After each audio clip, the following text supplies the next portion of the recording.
Good evening dear children.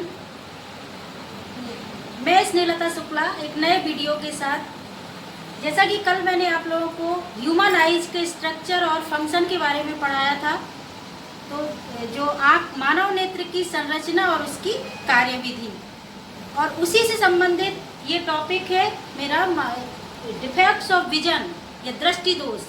जो मानव का नेत्र है उसमें कौन कौन से दोष होते हैं उसके बारे में मैं आप आज को पढ़ाऊंगी। तो सबसे पहले तो हम ये समझ लें कि मानव का नेत्र स्वस्थ है या नहीं। तो स्वस्थ नेत्र के लिए हम कैसे पता लगाएं कि हमारा नेत्र स्वस्थ है और हमारी जो विजन है या हमारी जो देखने की क्षमता है वो अच्छी है।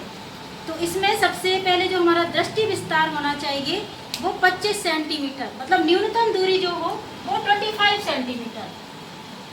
25 सेंटीमीटर न्यूनतम दूरी पर वस्तु को होना चाहिए, और जो अनंत और जो अधिकतम दूरी है वो होना चाहिए इन्फिनिटिव या अनंत। तो 25 सेंटीमीटर पर कोई वस्तु हम न्यूनतम दूरी पर रखें तो हमें, और अधिकतम दूरी अनंत हो उस पर हमें कोई भी वस्तु स्पष्ट दिखना चाहिए, तब हम मानेंगे कि हमारा जो नेत्र है वो स्वस्थ है या हमारी आई स्वस्थ है। तो अब हम इसके और दोषों के बारे में पढ़ते हैं। तो सबसे पहले जो हमारे नेत्र में दोष उत्पन्न होता है वो है निकट दृष्टि दोष। कौन सा दोष है? निकट दृष्टि दोष। निकट दृष्टि दोष का मतलब होता है कि जब व्यक्ति को या हमें पास की वस्तुएं या निकट की वस्तुएं तो स्पष्ट दिखाई देती हैं, लेकिन दूर की वस्तुएं स्पष्ट नहीं दिखाई देती, तो इस दोष को निकट दृष्टि दोष कहते हैं। जैसे कि ये डायग्राम बना हुआ है, इसमें मान लीजिए ये वस्तु है और इससे जो आने वाली जो किरणें हैं, प्रकाश की किरणें हैं, वो लेंस से होकर जाती हैं, और रेटिना, ये हमारा रेटिना है या आर है, रेटिना पर यदि प्रतिबिंब बनता है तो जो वस्तु का प्रतिबिंब है वो स्पष्ट होता है और दिखाई देता है। लेकिन जो निकट दृष्टि दोष है इसमें क्या होता है, जो हमारा आई बॉल है, ये नेत्र गोलक, ये जो होता है वो लंबा हो जाता है, इस तरह से हो जाता है कुछ। ये कॉर्निया है और ये लेंस,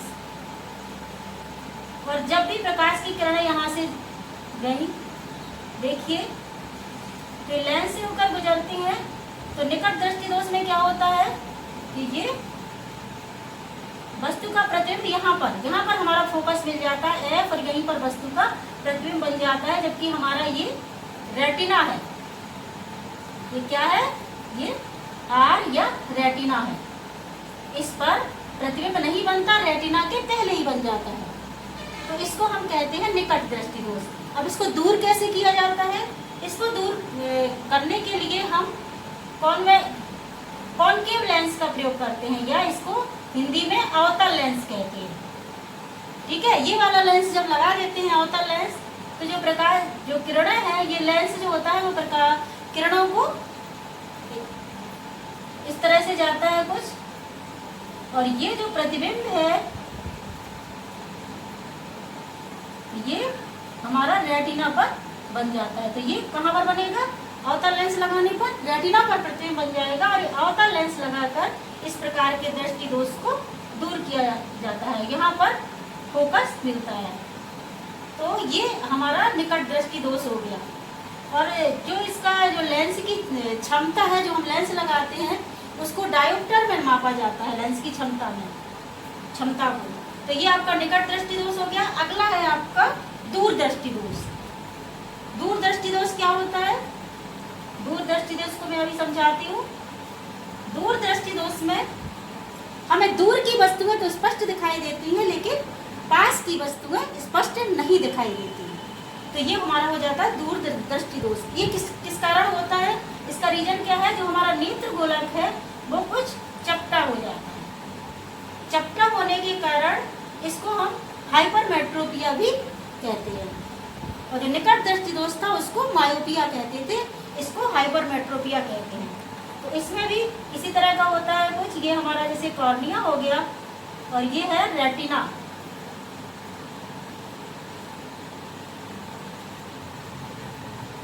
ये हमारा आर हो गया। तो आर हो गया, यहाँ पर है हमारा लेंस। तो जब ये किसी वस्तु से ये किरणें जाएंगी, प्रकाश की किरणें, ये हमारी वस्तु है कोई भी, तो जब यहाँ लेंस से होकर गुजरेगी तो ये जो फोकस है यहाँ पर, ये रेटिना पर प्रतिबिंब ना बनकर रेटिना के बाहर बनता है, यहाँ पर बना जो प्रतिबिंब है, विजन है, वो रेटिना के बाहर बना। तो ये इसमें हमें दूर की वस्तुएं तो दिखाई देती हैं और पास की वस्तुएं स्पष्ट नहीं दिखाई देती हैं। इसको कैसे दूर, और ये एक कारण और भी है इसका, नेत्र गोलक का चपटा होना, और दूसरा कारण है आँख की समंजन क्षमता का बिल्कुल भी समाप्त हो जाना। तो इसको कैसे दूर करते हैं, इसको हम अवतल लेंस लगाकर दूर करते हैं, सॉरी उत्तल लेंस। उत्तल लेंस यहाँ पर लगा देते हैं, या इसको कॉन्वेक्स लेंस भी कहते हैं। तो इससे क्या होता है, ये जो प्रकाश की किरणें हैं इनको ये इस तरह से जाती हैं कुछ वस्तु से प्रकाश की किरणें, और जो प्रतिबिंब होता है वो पूरा रेटिना पर बनता है। इतनी क्षमता का इसमें लेंस लगाते हैं कि जो प्रतिबिंब हो वो रेटिना पर बने। तो इसका जो निवारण है वो उत्तल लेंस को लगा के दूर करते हैं। अभी मैंने समंजन क्षमता का नाम लिया था, मतलब आँख की जो समंजन क्षमता है उसके बारे में कल भी मैंने बताया था, और मैं एक बार फिर से इस चीज़ को समझाती हूँ। जो हमारा लेंस होता है वो आँख में सिलियरी मसल्स के द्वारा जुड़ा होता है। ये क्या होती है, ये होती है सिलियरी मसल्स, ठीक है। तो ये सिलियरी मसल्स होती हैं। तो जब जो समंजन क्षमता होती है उसमें जब ये एकदम लचीली हो जाती है, शिथिलन होता है, जब हम दूर की वस्तु को देखते हैं तो इनमें शिथिलन हो जाता है, और जो हमारा लेंस लंबा हो जाता है, पतला हो जाता है, और हम दूर की वस्तुओं को आराम से देख सकते हैं। और जब पास की वस्तुओं को देखना होता है तो ये जो सिलियरी मसल्स है ये कॉन्ट्रैक्ट हो जाती हैं, सिकुड़ जाती है, और जो लेंस है वो मोटा हो जाता है, और ये पास की वस्तु को देख सकते हैं। तो जो हाइपरमेट्रोपिया या दूर दृष्टि दोष है, इसमें जो आँख की समंजन क्षमता है वो पूर्णतः समाप्त हो जाती है। तो ये हो गया आपका दूर दृष्टि दोष। आशा है आपको निकट दृष्टि दोष और दूर दृष्टि दोष समझ में आ गए होंगे। अब नेक्स्ट डिजीज पढ़ते हैं या दृष्टि दोष पढ़ते हैं, जरा दृष्टि दोष या प्रेस बायोपिया भी कहते हैं इसको। ये 40 साल की उम्र, 40 वर्ष की उम्र के बाद ये दृष्टि दोष होता है। तो इसमें क्या होता है, जो ना तो निकट की वस्तुएं साफ दिखती हैं और ना ही पास की वस्तुएं, इसमें दोनों ही तरह के दोष आँख में आ जाते हैं, और इसको वाई कॉन्केव लेंस को लगा के दूर किया जा सकता है। आपने देखा होगा जो हमारे घर में अंकल आंटी या बड़े लोग होते हैं उनके जो चश्मे होते हैं उसको आपने कुछ इस तरह से देखा होगा। ये चश्मा है, तो इसमें नीचे भी एक लेंस अलग से दिखाई देती है, ठीक है। तो ये है बाई कॉन्केव लेंस, मतलब उत्तल लेंस भी लगा रहता है इसमें और अवतल लेंस भी लगा रहता है, कॉन्वेक्स लेंस भी लगा रहता है और कॉन्केव लेंस भी। तो ये आपका जरा दृष्टि दोष, ये अधिक उम्र में 40 वर्ष के बाद ये रोग होता है। अगला है अंधबिंदुता। अंधबिंदुता क्या है, इसमें क्या होता है कि जैसे कि हमारी आई बॉल है, ठीक है, ये है आपका कॉर्निया। आई बॉल है तो आप, मैंने जब स्ट्रक्चर समझाया था आईज का तो उसमें बताया था कि जो आई बॉल है उसमें यहाँ से ऑप्टिक नर्व्स आती है, और यहाँ पर खाली मैं रेटिना को ही बना रही हूँ। ये रेटिना है आपकी, तो यहाँ पर एक बिंदु होता है, मैंने कल भी बताया था, यहाँ पर रेटिना में एक होता है पीत बिंदु, और यहाँ पर एक बिंदु होता है, इसको कहते हैं अंध बिंदु। पीत बिंदु है ये। यहाँ पर सबसे स्पष्ट प्रतिबिंब रेटिना पर वह बिंदु होता है जिस पर सबसे क्लियर या साफ प्रतिबिंब बनता है, और ये जो अंध बिंदु होता है, अंध बिंदु, इस पर जो प्रतिबिंब बनता है, इस पर प्रतिबिंब बनता ही नहीं है, इस पर प्रतिबिंब नहीं बनता। तो क्या होता है जी, अंध बिंदुता जो रोग होता है, इसमें जो प्रकाश, ये वस्तु है, इससे जाने वाली जो किरणें हैं, देखिए रेज, तो यहाँ से जाने के बाद ये रेटिना पर प्रतिबिंब ना बनाकर ये यहाँ पर बनाती है, यहाँ पर इनका फोकस मिलता है। अंध बिंदु पर मिलता है, यहाँ पर प्रतिबिंब बन जाता है।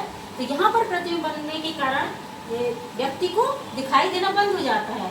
तो इसमें इस दोष को दूर करने के लिए सिलेंड्रिकल लेंस, इस तरह का कुछ लेंस होता है सिलेंड्रिकल, और यहाँ को इससे काट कर यहाँ से काट देते हैं और इसको लगाया जाता है, जिससे कि जो प्रतिबिंब होता है वो अन्य बिंदु से हटाकर रेटिना पर किसी भी स्थान पर उसके फोकस को मिलाया जाता है, वो रेटिना पर किसी भी स्थान पर प्रतिबिंब बने, इमेज यहाँ पर बने।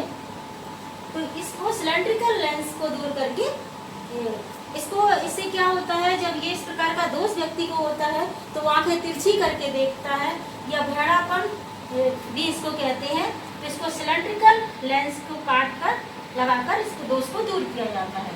इसके बाद आपका नेक्स्ट है, अगला दोष आपका है बड़ांधता। बड़ांधता इसको कलर ब्लाइंडनेस भी कहते हैं। ये एक हेरिडिटी या आनुवंशिक रोग है, और इसमें क्या होता है, जैसे कि कल मैंने जब आइज का स्ट्रक्चर पढ़ाया था तो उसमें बताया था कि जो रेटिना होती है वो 2 प्रकार की सेल्स से मिलकर बनी होती है। रेटिना है जो हमारी, इसमें 2 प्रकार की सेल्स पाई जाती हैं, ठीक है, इस तरह से कुछ दिखाई देता है, इस तरह से रॉड्स और कॉन्स। तो ये जो हमारी रेटिना है, तो रेटिना 2 प्रकार की सेल से बनी होती है, रॉड्स और कॉन्स। तो बड़ांधता है, बड़ांधता है कलर ब्लाइंडनेस। तो मैंने कल आपको समझाया था कि जो कॉन्स होती है हमारी, कॉन्स या शंकु इन्हें कहते हैं, शंकु के आकार की होती है सेल्स। तो ये हमारे कलर का डिफ्रेंसिएशन करती है, कलर को का विभेदीकरण करती है। मुख्यतः होता है कौन कौन से कलर का, नीला, दूसरा है लाल, और तीसरा है हरा। इसमें जो जब ये सेल्स रेटिना में कम होती हैं तो लाल और हरे कलर में ये विभेदीकरण, मतलब लाल और जो रोगी होता है वो लाल और हरा कलर में डिफ्रेंसिएशन नहीं कर पाता, मतलब पहचान नहीं पाता कि कौन सा लाल है कौन सा हरा है। तो इसी रोग को कहते हैं बड़ांधता। ये आनुवंशिक रोग होता है। नेक्स्ट है आपका रतौंधी। रतौंधी के बारे में तो आपने सुना होगा। ये विटामिन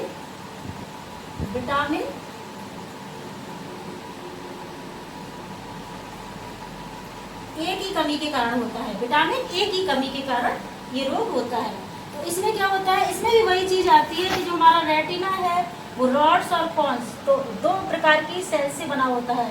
तो इस रोग में जो रॉड्स होती हैं, रॉड सेल्स होती हैं, तो रॉड सेल्स का काम क्या होता है, रॉड सेल्स जो अंधेरे में देखने का काम करती हैं, अंधेरे में हमें इन सेल्स के माध्यम से दिखता है। तो रतौंधी जो रोग होता है उसमें रेटिना में हमारी रॉड सेल्स की या रॉड कोशिकाओं की कमी हो जाती है, जो विटामिन ए को देकर इनको दूर किया जाता है। तो ये हो गया आपका रतौंधी। अगला है मोतियाबिंद। नेक्स्ट है आपका मोतियाबिंद। मोतियाबिंद क्या होता है, मोतियाबिंद जो कि आपको मैंने बताया ही था कि ये कॉर्निया है, कॉर्निया के बाद आई बॉल, इसके बाद एक लेंस होता है। तो लेंस जो है, तो ये क्या होता है, जब अधिक उम्र हो जाती है या व्यक्ति की अधिक धूप में खड़ा रहता है, तेज प्रकाश में रहता है, तो इसके ऊपर एक प्रोटीन की लेयर चढ़ जाती है, क्योंकि ये ट्रांसपेरेंट होता है, पारदर्शक होता है। जैसे कि कल मैंने आपको जो आई का स्ट्रक्चर पढ़ाया था उसमें बताया था कि जो लेंस होता है वो ट्रांसपेरेंट होता है, पारदर्शक होता है, लचीला होता है। तो इसमें जो प्रोटीन की लेयर कवर हो जाती है तो इसकी ट्रांसपेरेंसी खत्म हो जाती है। तो इसका जो उपचार होता है वो ऑपरेशन होता है, ऑपरेशन या लेंस प्रत्यारोपण। रोगी का लेंस, दूसरा लेंस इसकी आंख में प्रत्यारोपित किया जाता है, उस रोग को दूर किया जाता है। अगला है आपका ट्रेकोमा। अगली डिसीज है ट्रेकोमा। तो ट्रेकोमा जो होती है, जैसे हमारी आई बॉल है, है आपका कॉर्निया। कॉर्निया कल मैंने जो स्ट्रक्चर पढ़ाया था आई का, उसने बताया था कि ये जो स्ट्रक्चर है वो कॉर्निया है। तो ये कॉर्निया जो ये एक प्रकार की वायरल डिसीज होती है, वायरस का के इन्फेक्शन के कारण होता है। उसमें जो कॉर्निया है हमारी आँख लाल हो जाती है और दर्द करती है। इसको ट्रेकोमा या कंजक्टाइविस भी कहती है। अगली डिसीज है आपकी ग्लूकोमा। देखिए ग्लूकोमा एक बहुत ही खतरनाक डिसीज है। इसको काला मोतिया भी कहते हैं या दृष्टि का मौन चोर भी इसको कहा जाता है। तो ग्लूकोमा में क्या होता है, जैसे कि हमारा मैं स्ट्रक्चर बनाती हूँ, जैसे ये आई है, देखिए ये स्ट्रक्चर आपने पढ़ा हुआ है। तो ये आपका कॉर्निया है, ये आपका लेंस है, यहाँ पर आपका रेटिना है, ये आपका रेटिना देखिए, और ये है आपका कॉर्निया। ये कॉर्निया है,